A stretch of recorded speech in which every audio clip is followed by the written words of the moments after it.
Hello, hello. Welcome to the Sports Podcast, Season 1, Episode 10, Week 8 NFL Power Rankings and Games. I am your host, Big Nate, aka Always Triggered. If you're new here, make sure you hit that like, subscribe. You know, all the YouTube's peeps, all you guys that do the YouTube's things, thank you.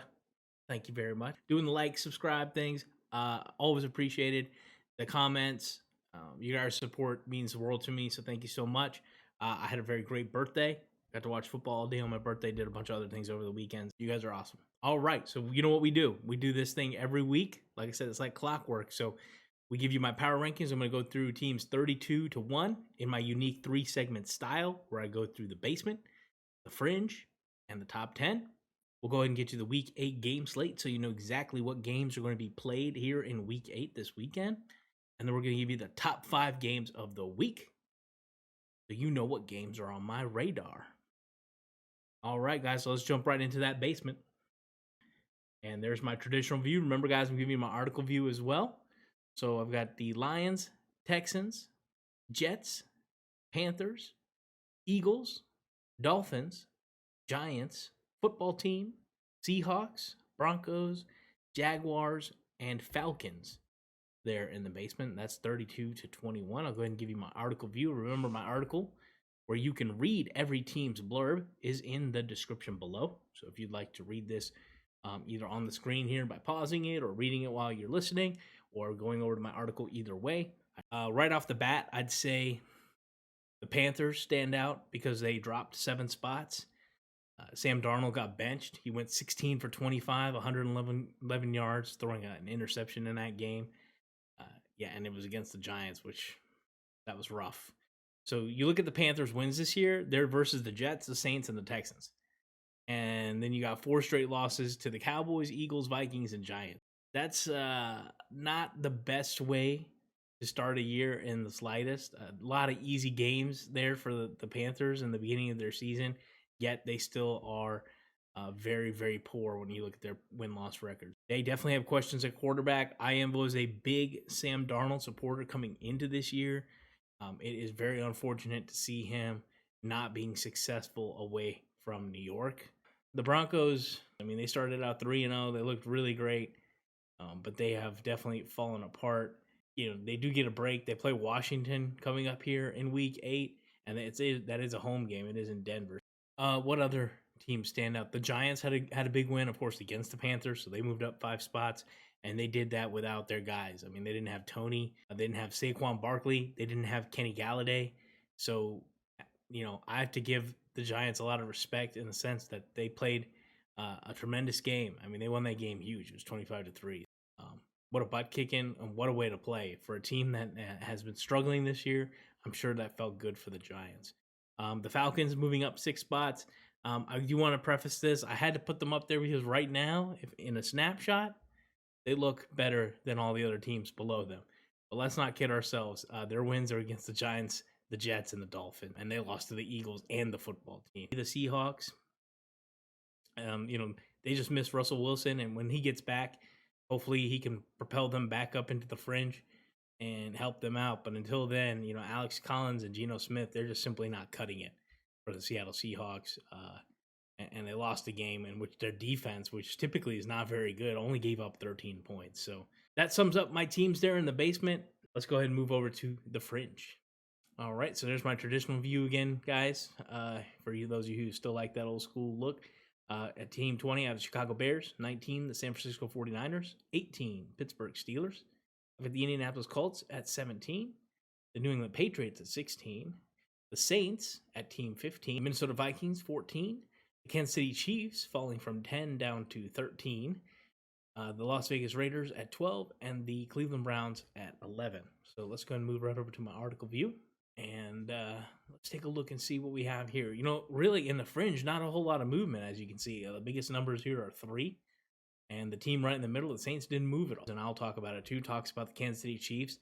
I have held them pretty high based on their overall resume. And I'm talking the last few years and Patrick Mahomes. But there's no way to sugarcoat this. I had to pull them out of the top 10 for a reason. They are turning the ball over at a record pace. If you couple that with having a very, very porous defense. I think they rank 32nd or 31st in a ton of categories, including pass yards allowed, rush yards allowed. I mean, the Kansas City Chiefs defense is about as bad as it gets. I mean, it's historically bad.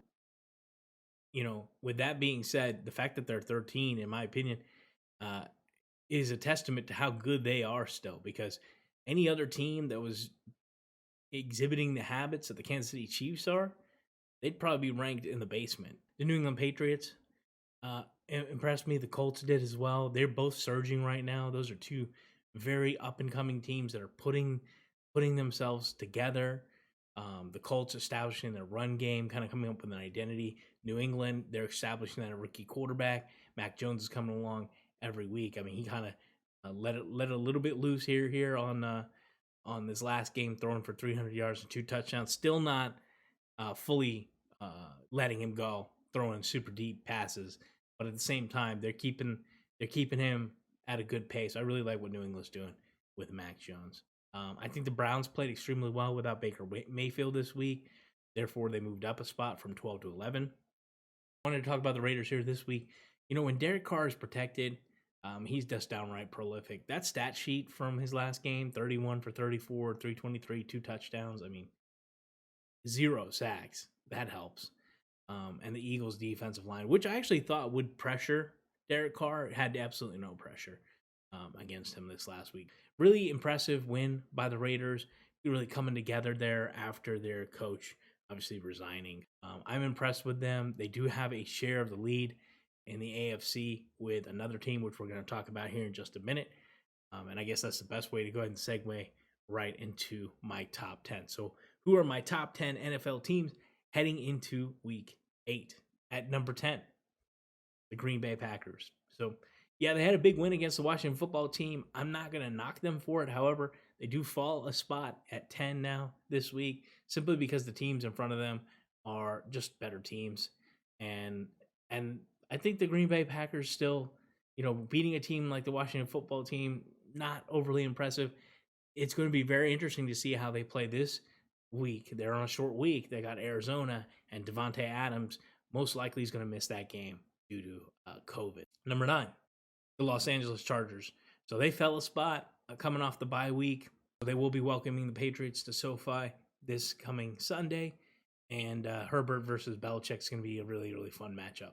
Number 8, the Baltimore Ravens. So the Baltimore Ravens defense looked just downright awful. I mean, they gave up 520 total yards to the Bengals. I think the Bengals, who I picked to come in and win that game, played out of their minds with a chance to take the 1 seed in the AFC, which they did. Those Baltimore Ravens are something else. They are a great team, and I don't want to take anything away from them. Of course, they do fall 5 spots. I do see a trend here, which you'll see in my top 10. I think the NFC, honestly, has the more complete physical teams. Number 7, the Cincinnati Bengals. So those Bengals are a complete team in the AFC. They have a great defense. I think their defense is very underrated. Jamar Chase, of course, gets a lot of the love. He's only second to Cooper Kupp in total receiving yards. I like the Bengals. They're a very strong team, and nothing tells me that they can't continue to keep winning. I mean, they play the Jets this coming week, and that's probably going to be a dub for them too. Number 6, the Tennessee Titans. A very impressive win the Titans had when they played the Chiefs this last week. They absolutely whooped the snot out of them. Their defensive effort is what stood out to me. They got after Patrick Mahomes. They sacked him 4 times. They have Derrick Henry, who's just a monster. Number 5, the Dallas Cowboys. Coming off the bye week here, they're playing the Vikings on Sunday Night Football. Dak's injury seems to be okay. His calf, he should be expected to play on Sunday night. And this game features 2 teams that are heading over to the playoffs, most likely, if the Vikings can make a push. Number 4, the Tampa Bay Buccaneers.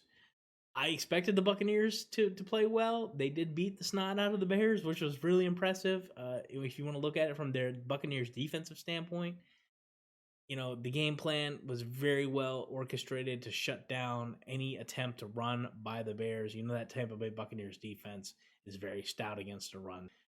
This week coming up, different kind of animal, though. They're facing Alvin Kamara. That's going to be a very good game. But, I still think the Tampa Bay Buccaneers are among the best teams in the NFL. There's just no other way to put that one. Number 3,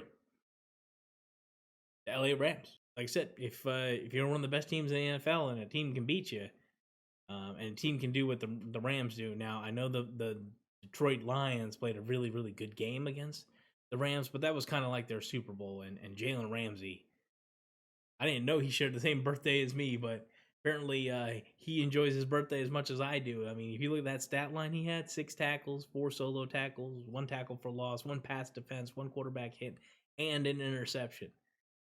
That's phenomenal. And they play Houston coming up this week. So unlike last week where perhaps that spread was pretty big and Detroit could fight and close it, maybe this week they actually do get the blowout win. Number 2, the Buffalo Bills.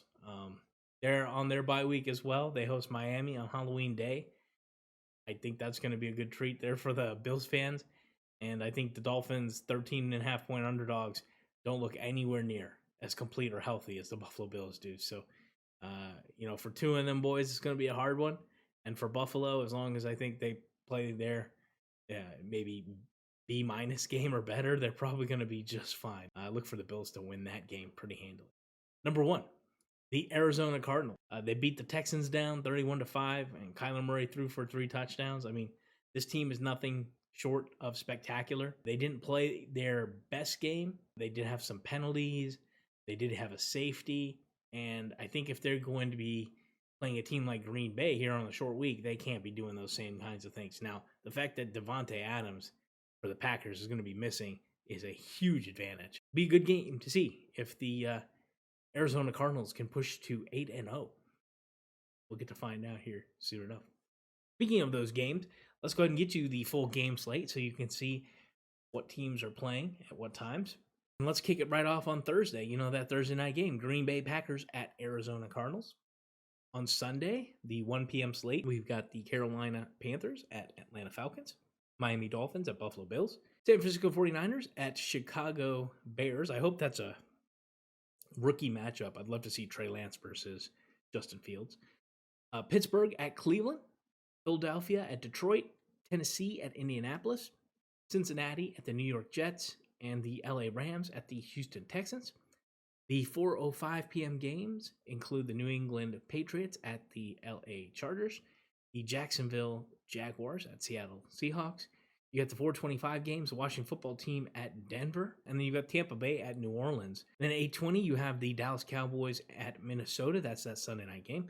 And then on Monday night, you have the New York Giants at Kansas City Chiefs. Maybe not the most prolific Monday night game, but you never know if that Chiefs defense wants to play poorly. Perhaps the New York Giants, if they get healthy, can kind of put some things together. You got 2 teams on bye this week. Those include the Raiders and the Baltimore Ravens. So I'll leave this up just for another second. You can go ahead and take a look at where your favorite teams are playing and at what time. We are going to go ahead and move right on over to my top 5 games of the week. At number 5, the Patriots at Chargers. I really like this game. I believe it is a matchup of 2 teams that are playing fairly well. The Chargers obviously coming off the bye week, so they do get a little extra time to prepare for this game. The Patriots, however, are on the up and up, and I really want to see how they look when they play against the Chargers to get a good barometer of what kind of team this Patriots team is going to be the rest of the way. Of course, you see there they have that 2-0 away record. Can it be possibly 3 in a row? Number 4, the Dallas Cowboys and Minnesota Vikings. Another game maybe that's not as close as far as the spread. However, I think it's going to be a very competitive game. I think the Cowboys and Minnesota Vikings have a plethora of superstars. I mean, there are superstars all over the field on both of these rosters. That game on Sunday night should be very exciting. Number 3, the Tampa Bay Buccaneers and the New Orleans Saints. These 2 teams meet twice a year, at least, if they don't meet again in the playoffs like they did last year. And what's very true about these games are they're downright fights. And these teams don't like each other, and they get after it. So I expect it's probably going to be Joe Buck and Troy Aikman on that one.